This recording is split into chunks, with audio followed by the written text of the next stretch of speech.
Hello everyone, Assamese Knowledge Learning Hubble স্বাগতম জনাইছো। আজিৰ ভিডিঅ'টিত মই সুদাকণ্ঠ দিৱস 2023 ৰ বিষয়ে চমুকৈ লৈ আহিছো। গতিকে ভিডিঅ'টো শেষলৈ চাব আৰু যদি ভাল পায় তেন্তে লাইক আৰু শেয়াৰ কৰি দিব। লগতে আজি যদি প্ৰথমবাৰৰ বাবে মোৰ ভিডিঅ' চাইছে তেন্তে চেনেলটো সাবস্ক্ৰাইব কৰি কাষত থকা বেলটো চুই অল কৰি দিব। আহক তেন্তে আজি ভিডিঅ'টি আৰম্ভ কৰোঁ। প্ৰতি বছৰৰ দৰে এইবাৰৰ অৰ্থাৎ 2023 চনৰ 5 নৱেম্বৰ তাৰিখে সুদাকণ্ঠ দিৱস উদযাপন কৰা হ'ব। 5 নৱেম্বৰটো হ'ল সংগীত সূৰ্য ভাৰত ৰত্ন ডক্টৰ ভূপেন হাজৰিকা দেৱৰ মৃত্যু দিন। ডক্টৰ ভূপেন হাজৰিকা দেৱৰ 2011 চনৰ 5 নৱেম্বৰ তাৰিখে মুম্বাইৰ ককিলাবেন হাস্পাতালত মৃত্যু হৈছিল। সংগীত আছিল ডক্টৰ হাজৰিকা দেৱৰ প্ৰাণ। অতি কম বয়সৰ পৰা তেখেতে গান গাইছিল।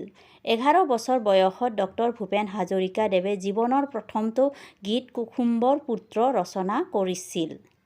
ইয়াৰ পিছত আন বহুতো কালজয়ী গীত ৰচনা কৰি নিজে সুৰ দি গাইছিল।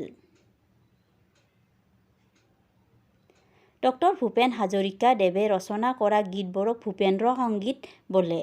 সুদাকণ্ঠ ডক্টৰ ভূপেন হাজৰিকা দেৱে অসমীয়া, হিন্দী, বাংলা, ভোজপুৰী, কাৰ্বি, বড়ো আদি চলচ্চিত্ৰৰ সংগীত পৰিচালনাও কৰিছিল।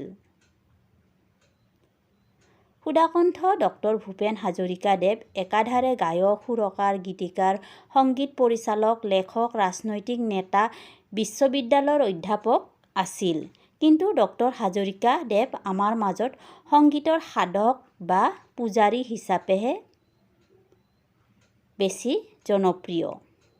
সংগীত সূৰ্য ডক্টৰ ভূপেন হাজৰিকা দেৱক শ্ৰদ্ধা ভক্তি জ্ঞাপন কৰাৰ লগতে তেখেতৰ গীত মাতসমূহ চৰ্চা কৰাৰ কাৰণে 5 নৱেম্বৰটো সুদাকণ্ঠ দিৱস হিচাপে পালন কৰা হয়। সুদাকণ্ঠ দিৱস বিদ্যালয়, মহাবিদ্যালয়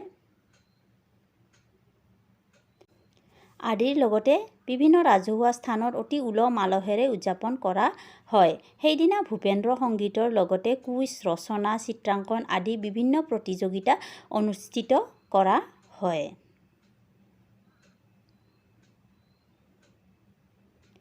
সুদাকণ্ঠ দিৱস হ'ল প্ৰতিজন অসমীয়াৰ কাৰণে এটা অতি গৌৰৱৰ দিন।